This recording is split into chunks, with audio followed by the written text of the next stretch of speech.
আসসালামু আলাইকুম আমার আপুরা ভাইয়ারা সবাই কেমন আছো? আজকে আমি রান্না করব গরুর মাংসের মাথার কালা বোনা। দিয়ে দিচ্ছি 1 কাপ পেঁয়াজ কুচি,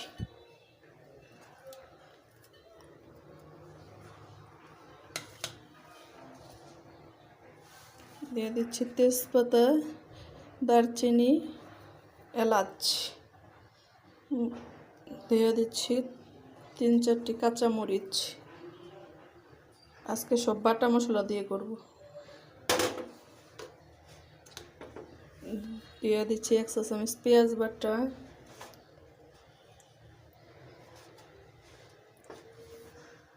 দিয়ে দিচ্ছি 1 চা চামচ পেঁয়াজ বেরেস্তা। এখানে জিরা রসুন দেওয়া আছে। দিয়ে দিচ্ছি মরিচ বাটা, জয়ত্রী, জয়ফল, ধনিয়া বাটা সব একসাথে বেটে নিছি। দিয়ে দিচ্ছি জিরা বাটা 1 চা চামচ, দিয়ে দিচ্ছি 1.5 চা চামচ আদা রসুন পেস্ট। আজকে সব বাটা মশলা দিয়ে কালো বোনাটা করব। তোমরা তো সবাই গরুর মাংসের কালো বোনা খাও, আজকে আমি করব গরুর মাংসের মাথার কালো বোনা। এখন ভালোভাবে মাখিয়ে নিব। দিয়ে দিচ্ছি 1 চা চামচ ধনিয়া গুঁড়ো, 1 চা চামচ মরিচ গুঁড়ো, দিয়ে দিচ্ছি 1 চা চামচ হলুদ গুঁড়ো, স্বাদ মতো লবণ। আমার কাছে ওই বাটা মশলাটা কম মনে হচ্ছে তাই একটু দিয়ে দিচ্ছি। দিয়ে দিচ্ছি 1 চা চামচ দই, মিষ্টি দই দিয়ে দিচ্ছি। আমার কাছে টক দই ছিল না, মিষ্টি দইটাই দিয়ে দিলাম।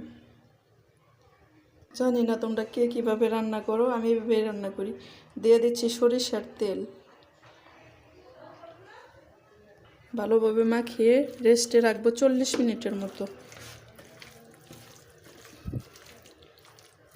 ম্যারিনেট করে 40 মিনিট রাখবো। দেখো মাখানো হয়ে গেছে, এখন রেখে দেব। ফিরে আসছে 40 মিনিট পর। ফিরে আসলাম 40 মিনিট পর। এখন মাংসটাকে দিয়ে দিব।